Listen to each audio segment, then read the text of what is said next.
So we do a lot of weddings, me and Mitch.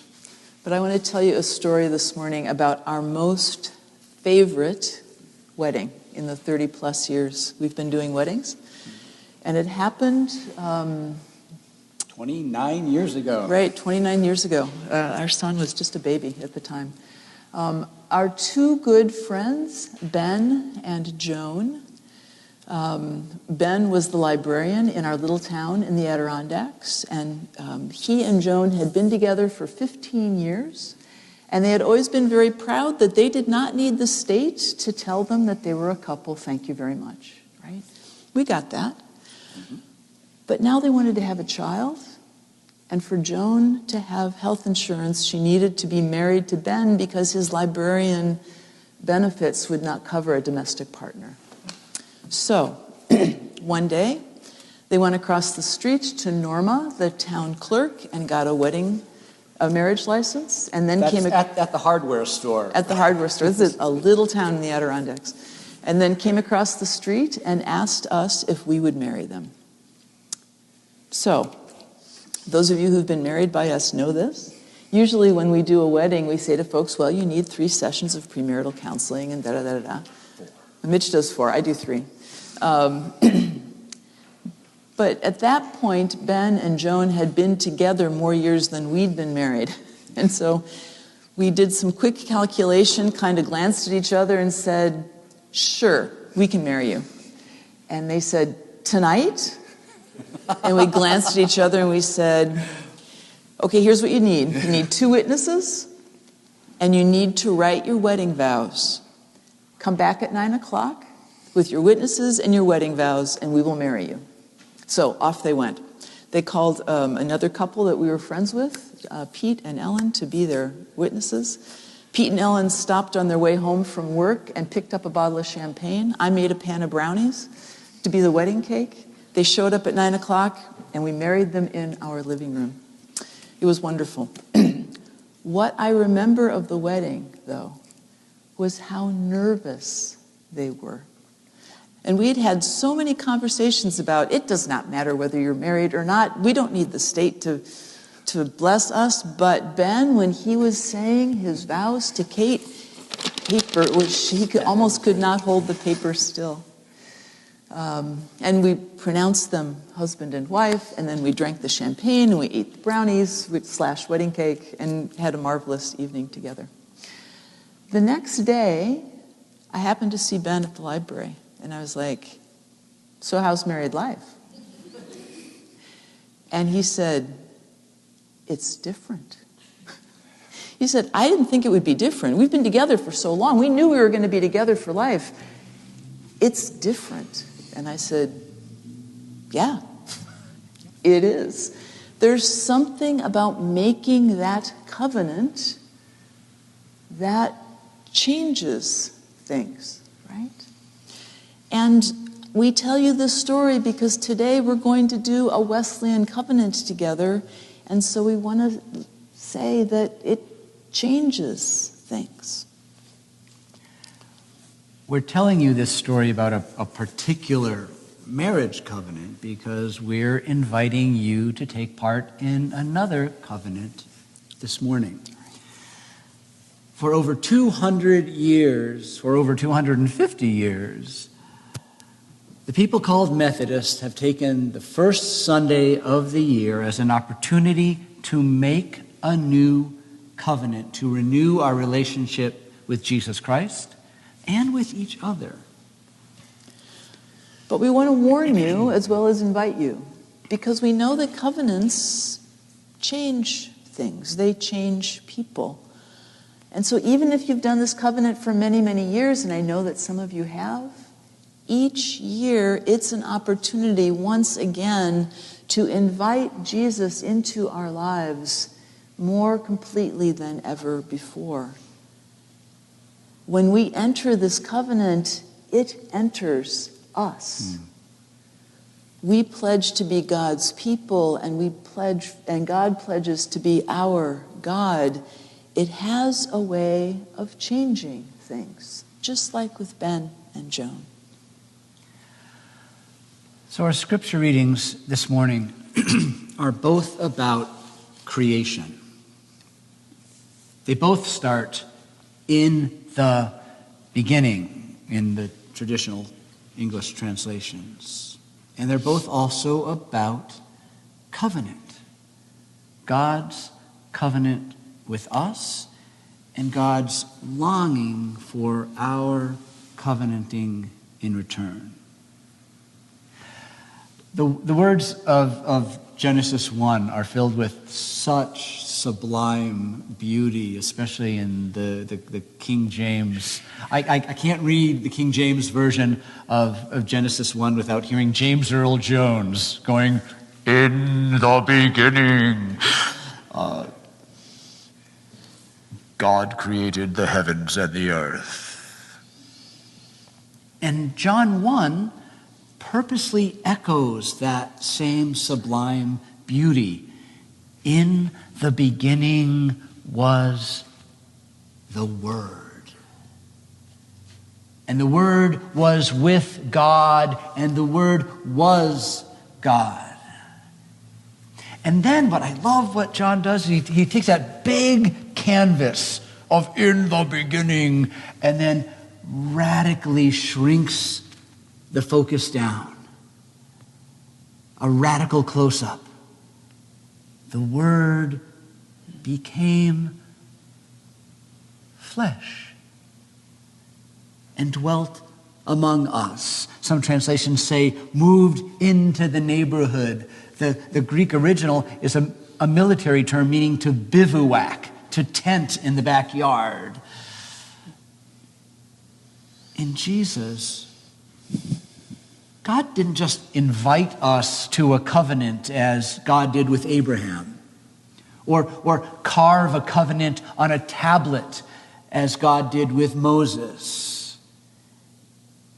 In Jesus, God enfleshes a covenant, embodies an unbreakable relationship with us, to come to live among us as one of us.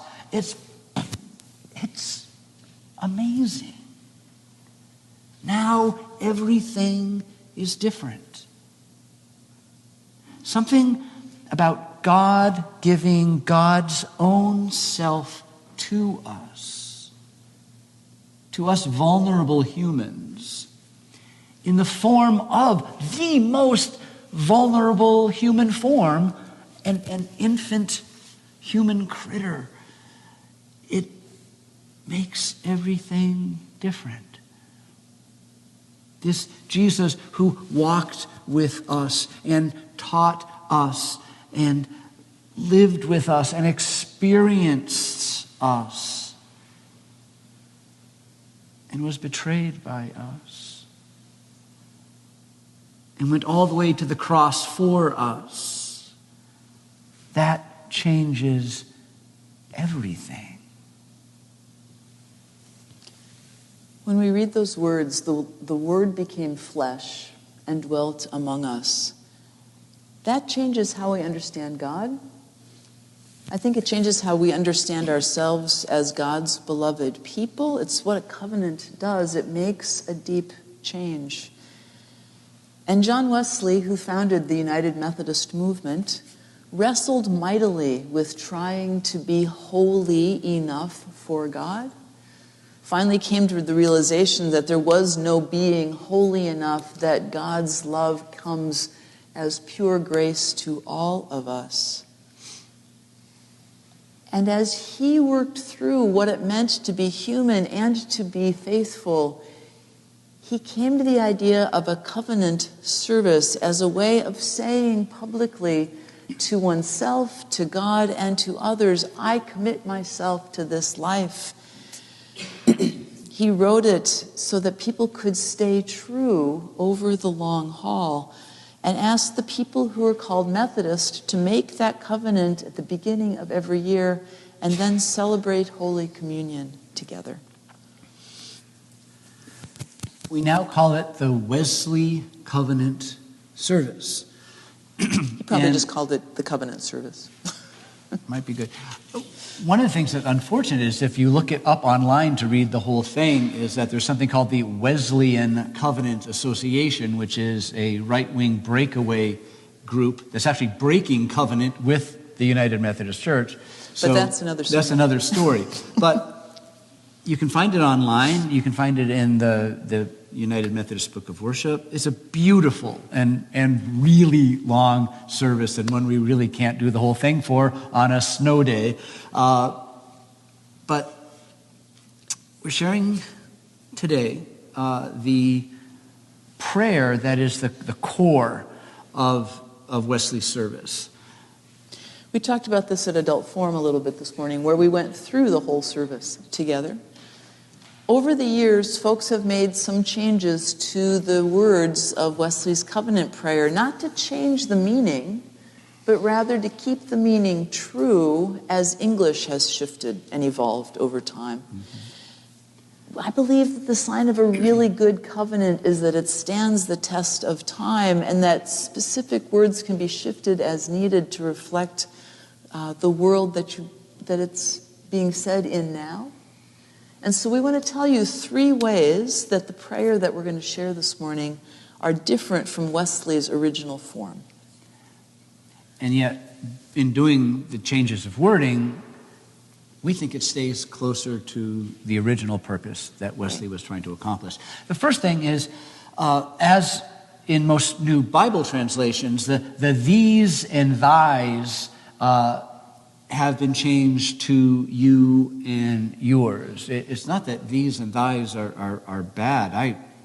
I love them because the words thee and thy, when they were used in the day,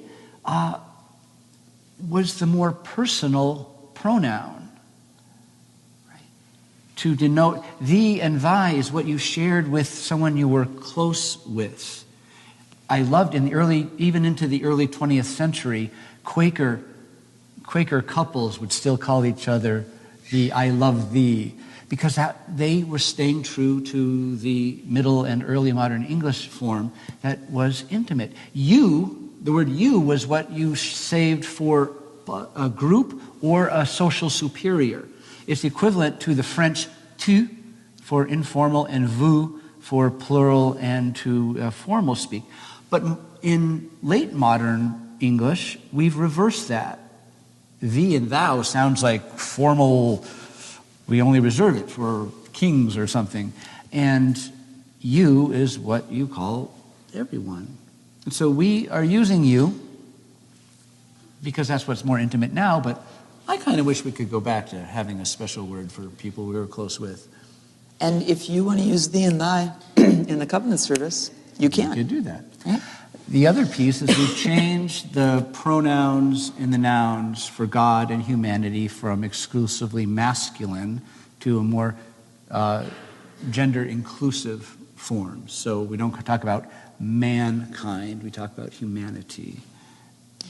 And this year we've made a 3rd change because there's a line in the covenant prayer that says, put me to doing, put me to suffering.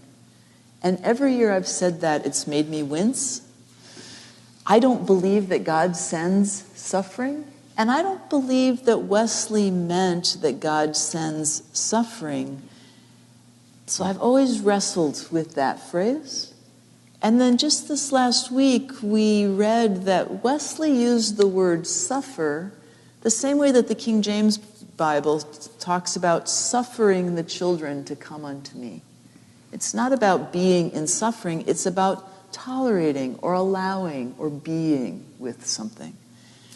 And so we really wrestled with what to do with the word suffering. Mm-hmm. You know, if long suffering is translated as patience or forbearance, what does put me to suffering translate as?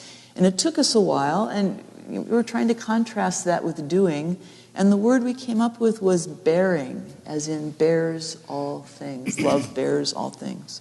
And so in the prayer that we're going to share this morning, it says, put me to doing, put me to bearing.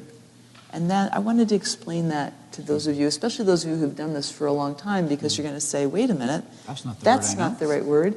And again, if suffering is the word that you want to put there, feel free, right?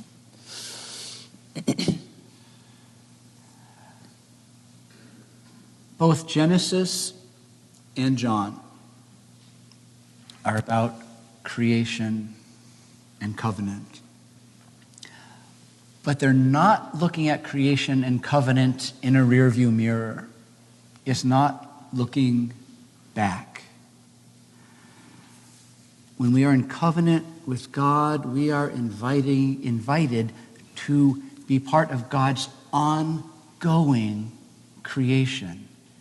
We sang this morning, morning has broken. Every morning is a new creation. Every moment is a new possibility for living out the grace of God that we've met in Jesus Christ. Every day in covenant with God is a possibility of co-creating with God a brighter tomorrow that looks a little bit more like the kingdom that Jesus came to announce. So I invite you to the awesome job of being co-creators, co-covenanters with the God who loves us beyond all imagining. We're going to sing hymn 2120 in the black hymnal, kind of as a preparation hymn, and then we'll share in the Wesley Covenant prayer and go on to communion from there.